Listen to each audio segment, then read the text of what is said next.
Last year it was the Lakers, this year it's the Bucks. Why is it that teams that linger in the middle of the standings thrive in this setup, while consistent threats throughout the season never even make it this far? Is it luck, strategy, or just a broken system?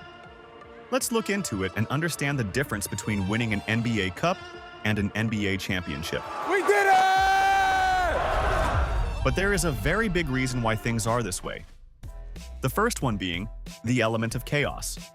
No team in the NBA is an absolute pushover, and anyone could get beaten at any given time.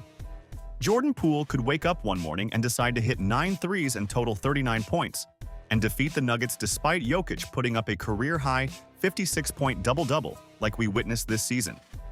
This element of randomness is what the playoffs adjust for, because Jordan Poole can't do that for 20 games in a row, and it allows team offenses to make adjustments and pull off historic comebacks.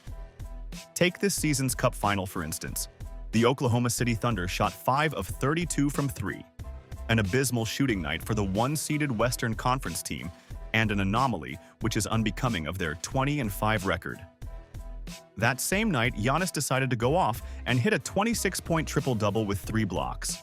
A performance which, while not surprising coming from him, is far above his average performance. This timing of events is completely random, and means that there is an element of randomness that goes into who ends up winning the cup. This allows virtually any team to be a contender regardless of their record. They don't have to be consistent throughout the entire season. They just need to be consistent for roughly 9 games. If the timing is right, you become NBA Cup champions. The Bucks, in this instance, reserved most of their L's for the start of the regular season, then took off in the last 15 games. Meanwhile, the Cavs won 17 straight to start off the season, then only started to lose their first few games towards the start of the NBA Cup, losing to the Hawks back-to-back. A similar situation occurred for the Celtics. The main issue is the structure of the tournament itself. Single elimination means chaos. You just need a long enough streak to win. But there is an upside to all this, which, before we get into it, remember to like the video and subscribe to the channel.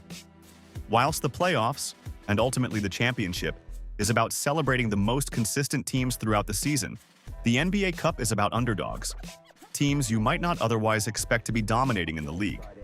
It also gives fans of mid-tier teams something to contend for and celebrate in the season. While the Cup itself simply feels like a ploy to get more eyeballs on otherwise meaningless regular season games, it's great because it gives every team in the NBA a shot. The NBA Cup is the great equalizer. It doesn't matter if your team is in a rebuild or in the middle of the pack. All teams have something to fight for. It's going to take a while before NBA players and fans themselves start taking the Cup seriously, and less like a side quest, but as a legit title to contend for. Let's see if the trend continues next year, but for now, I'd really appreciate it if you were to click the subscribe button and like the video to get us to 1,000 subs, and I'll see you all in the next one.